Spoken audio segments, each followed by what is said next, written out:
All right, I just heard this a couple of days ago. July 4 Patriot is on the run. Fuck me, man. Holy shit. You know, I supported him, but he ain't making things easy on us, those of us who support him. He ain't making things easy on us. I tell you. I don't think he hurt his child. I personally think he was afraid of being railroaded. Now, if he did hurt the child, then then God have mercy on him. I don't think he did it though. I honestly don't. I think his ex-wife is trying to make hell for him, and so she reported him to the cops. And at the time, he happened to have in his possession a contraband weapon. That's the long and short of it. That's what I think happened. That's, you know, like I said. So I mean, I don't hate the man, and I'm not saying he's a bad person or whatever like that. At one time, he used to talk. He and I used to talk regularly. You know, he and I used to talk regularly. He was an acquaintance / friend of mine. I mean, I never met the man. I had planned on going up to Oklahoma and maybe doing a little bit of training, some marksmanship training and stuff like that. You know, he and I were on good terms. And then this thing happens, and then the fallout with Mike Hollingsworth saying he would have turned him in. You know what, man, that's just fucked. I've heard Mike Hollingsworth's point of view, and Mike Hollingsworth did make it very, very clear that back in the days of the Patriot Army, that if you're doing anything illegal, you will be asked to leave or in some way 86'd out of the Patriot Army. They will disassociate with you completely and totally. And unfortunately, Charles Dyer was found with an illegal weapon, and that's that. I personally don't care. I personally am of the belief that if you want to have a high capacity weapon, you can have. If you want to have a weapon that is capable of firing military ordnance, see, it's kind of a fine line, man. There's a lot of constitutional purists out there that are of the belief that I should be able to keep a tank or whatever like that. I'm of the belief that personally a home defense weapon or something that a soldier would carry by himself and can maintain and operate by himself. In other words, just short of like a crew served weapon or something explosive like that. I'm talking AR-15s, AK-47s, shotguns, handguns, hunting rifles, you know, that kind of thing. That's what I see. That's my personal belief. Now, if grenade launchers were legal, I wouldn't care, to be honest with you.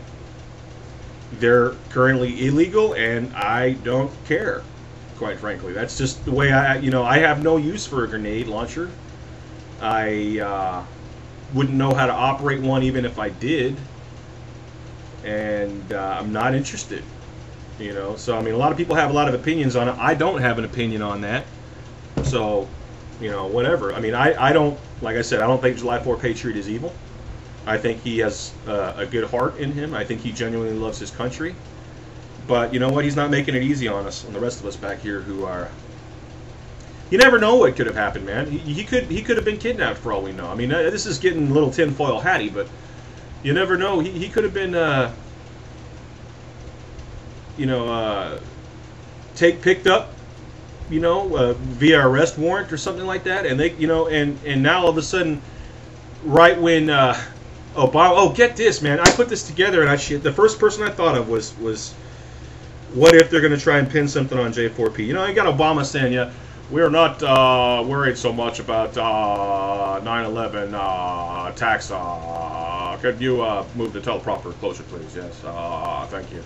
And what we're worried about is a lone wolf from extremists. And I heard him say that like right after July 4 Patriot disappeared. And I thought, son of a bitch, what if they picked him up and something's going to happen? Because, I mean, you know, the idea of the false flag, the concept is out there. People know what a false flag is right now. That whole shit with Mexico, which is another fine point I'm going to talk about here in a second. That situation with Mexico, where they shipped, where the ATF, our government, actually shipped illegal weapons over to Mexico in an attempt to blame the Second Amendment and the American gun industry on the violence down there. That's a false flag. The government, okay, if the government is not getting a naturally occurring series of events, and what they call organic series of events, if they're not getting a naturally occurring series of events, then they will artificially facilitate such events or outright create them. to get a prescribed response. It's called problem, reaction, solution. You've heard many people talk about it. You know, even Steve Quayle, Alex Jones, a few guys like that. You've heard talk about the problem, reaction, solution. A lot of your intel, military intel, and special forces types can also tell you about this. Problem, reaction, solution. So what they're going to do is they're not getting what they need to get to be able to strike the appropriate amount of fear and get the legislation passed. So they're going to create the problem to strike the fear.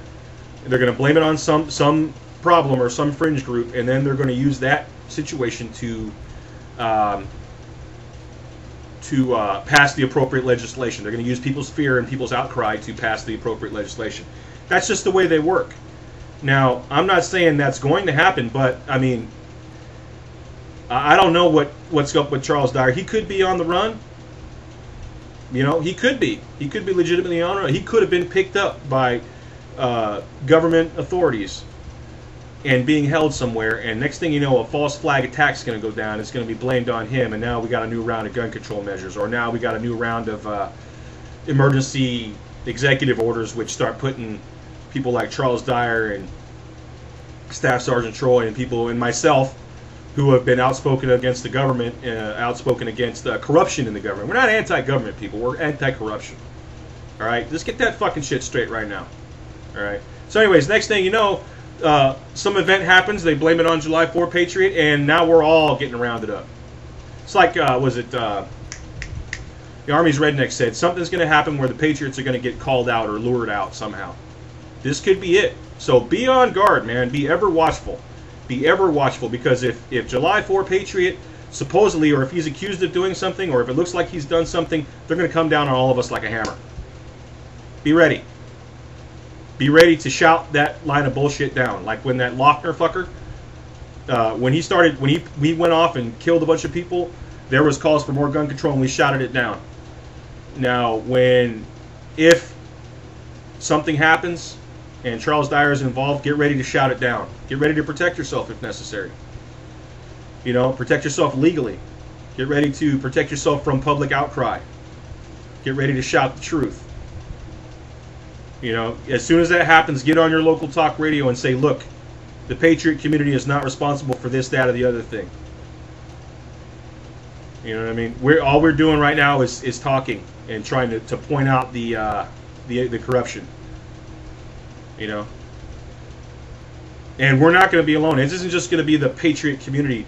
The left is going to blame it fucking scattershot on the Tea Party, on conservatives in general. They're not just going to blame it on the Patriot community or the truthers or whatever like that. They're going to blame it on conservatives in general. So we're not going to be alone. Mainstream conservatives like Tea Partiers and stuff like that are going to be in there with us. They're going to be lumped into the same group. So we're going to be in some pretty decent company. They can't round us all up. Just saying. Eyes, ears, awareness. Stay alert. Stay alert, stay alive, stay free. Alright. Next video on the way.